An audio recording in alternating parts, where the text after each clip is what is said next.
السلام علیکم ورحمۃ اللہ وبرکاتہ۔ محترم ناظرین، استقبال ہے آپ کا ہمارے چینل دینی باتیں یوٹیوب چینل پر۔ میں آپ کا میزبان محمد مدثر۔ ناظرین اکرام، ہندوستان کے مشہور و معروف عالم دین حضرت مولانا خلیل الرحمن سجاد نعمانی دامت برکاتہم العالیہ حضرت والا اپنی ایک بیان کے اندر عورتوں کی جو بگڑتی ہوئی صورتحال پر بیان فرمایا ہے۔ ناظرین اکرام، اس بیان کا ٹاپک یہ ہے: اپنے اور اپنے گھر والوں کی ایمان اور دینی مستقبل کی فکر کیجیے۔ ناظرین اکرام، آج جو کچھ ہو رہا ہے اور آج جو کچھ کیا جا رہا ہے اور ہمارے ساتھ جو ہو رہا ہے، ناظرین اکرام ہمارے ساتھ ظلم و ستم ڈھایا جا رہا ہے۔ ناظرین اکرام، ہماری ایمانی کمزوری کی وجہ سے اس طرح سے کیا جا رہا ہے۔ ناظرین اکرام، خاص طور پر ہماری عورتیں آج کل بازار کی زینت بنی ہوئی ہیں۔ ناظرین اکرام، آپ کو جب دیکھنا ہوگا، آپ رمضان کے اندر دیکھ لیجئے یا عیدوں کے اندر میں دیکھ لیجئے، ہماری عورتوں کا جم غفیر رہتا ہے اور وہاں پر بہت زیادہ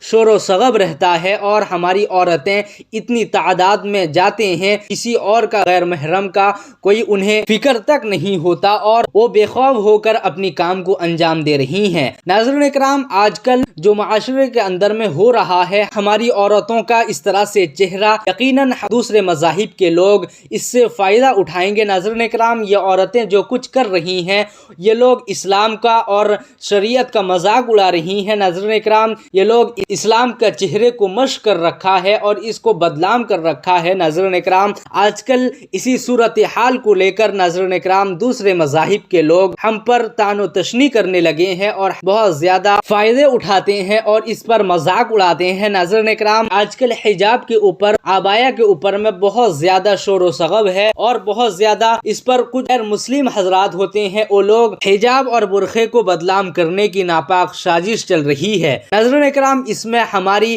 عورتوں کا کہیں نہ کہیں غلطی ہوگی، جس کی وجہ سے دوسرے مذاہب والے اس کی بالکل فائدہ اٹھا رہے ہیں۔ ناظرین اکرام، حکومت جب عورتوں کے خلاف قانون بناتا ہے کہ عبایا مت پہنو اور حجاب نہ پہنو، برقع نہ پہنو، تو عورتیں یہ کہنے لگتی ہیں کہ ہم ایسا کر دیں گے، ویسا کر دیں گے۔ ناظرین اکرام، حکومتوں کو گالیاں دینے لگتے ہیں اور حکومت کو برا بھلا کہنے لگتے ہیں، فلاں حکومت ایسا کرتا ہے، ہمارے خلاف کام کر رہا ہے اور ہمارے خلاف اس طرح سے اقدام اٹھا رہا ہے، اور ان کو نہ جانے کتنی برا بھلا کہنے لگتے ہیں۔ ناظرین اکرام، ہم حکومتوں کو برا بھلا کہنے لگتے ہیں، ہم اپنے گرہبان کو نہیں جھانکتے کہ ہم اس طرح سے قدم اٹھائے جس کے بنا پر حکومت کو اس کے خلاف قوانین بنانا پڑا۔ ناظرین اکرام، ہم اپنی غلطی کو ماننے کو تیار نہیں ہیں۔ ہم یہ سمجھتے ہیں جو کچھ ہو رہا ہے اور ہم جو کچھ کر رہے ہیں یہ بالکل صحیح ہے، اور حکومت جو کچھ کر رہا ہے یہ غلط کر رہا ہے۔ ناظرین اکرام، اس کی اتنی ہمت نہیں ہوتی، اتنی جرت نہیں ہوگی وہ اس طرح سے قوانین پاس کرے۔ ناظرین اکرام، ہماری اس میں کچھ نہ کچھ غلطیاں ہوگی، خامیاں ہوں گی، جس کے بنا پر وہ اس طرح سے قوانین بنایا ہے۔ ناظرین اکرام، ہم نے ایسے واقعات سنا بھی ہے اور دیکھا بھی ہے۔ اسی طرح سے بے حیائی اور برشرمی کی نتیجہ یہ ہے کہ کوکھ سے پیدا ہونے والے بچے نافرمان پیدا ہوتے ہیں، گستاخ پیدا ہوتے ہیں اور دین بیزار لوگ پیدا ہوتے ہیں، اور قرآن کے خلاف وہ بکواسات کرنے لگتے ہیں اور حدیث اور علماء کے خلاف وہ بکواس کرنے لگتے ہیں۔ ناظرین اکرام، ان کو حقیقت میں دین کی کوئی علم نہیں ہوتی، ان کو دیندار نہیں بنایا گیا۔ ناظرین اکرام، ایک عورت چاہے گی تو اپنا گھر کو جنت بنا سکتی ہے، ایک عورت چاہے گی تو گھر کو بگاڑ سکتی ہے، یعنی جہنم بنا سکتی ہے۔ ناظرین اکرام، اللہ تعالیٰ نے وہ قدرت رکھا ہے عورتوں کے ہاتھ میں، وہ چاہیں گی تو گھر کو جنت بھی بنا سکتی ہیں اور گھر کو جہنم بنا سکتی ہیں۔